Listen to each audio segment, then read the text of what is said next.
తెలంగాణ మంత్రివర్గ సమావేశం ఈ నెల 23న జరగనుంది. వాస్తవానికి ఈ నెల 21న జరగాల్సిన సమావేశం సరస్వతి అంత్య పుష్కరాల నేపథ్యంలో వాయిదా పడింది. కాగా మంత్రివర్గ సమావేశంలో పలు కీలక అంశాలు చర్చకు వచ్చే అవకాశం ఉన్నట్టు తెలుస్తోంది. రాష్ట్ర మంత్రివర్గ సమావేశానికి సంబంధించి మా ఇన్పుట్ ఎడిటర్ రాములు మరిన్ని వివరాలు అందిస్తారు. రాములు.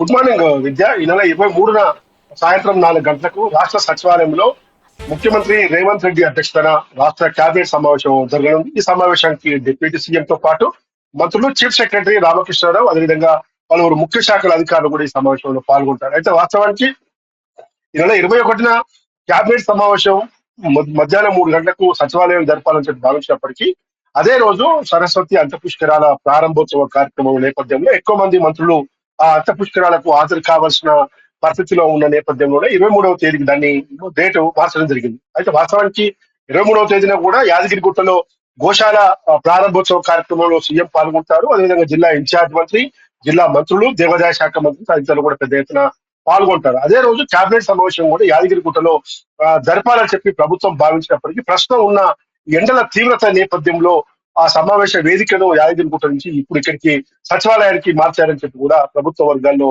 చర్చ నడుస్తా ఉంది. ఈ పరిస్థితుల నేపథ్యంలో 23వ తేదీ జరిగే రాష్ట్ర కేబినెట్ సమావేశం చాలా కీలక సమావేశం అని చెప్పి అనుకోవాలి. ముఖ్యంగా ఏదైతే ఈ రోజు రాష్ట్ర ప్రభుత్వం రెండవ విడత ఇందిరమ్మ ఇళ్లకి జూన్ 2న ఆదిలాబాద్ జిల్లా వేదికగా ప్రారంభోత్సవ కార్యక్రమానికి శ్రీకారం చుట్టింది. ఇప్పటికే దానిపైన సంబంధిత మంత్రి పొంగులేటి శ్రీనివాస్ రెడ్డి ఉమ్మడి జిల్లాల వారీగా అన్ని పార్టీల ప్రజాప్రతినిధులతో ప్రత్యేక సమావేశాలు ఏర్పాటు చేశారు.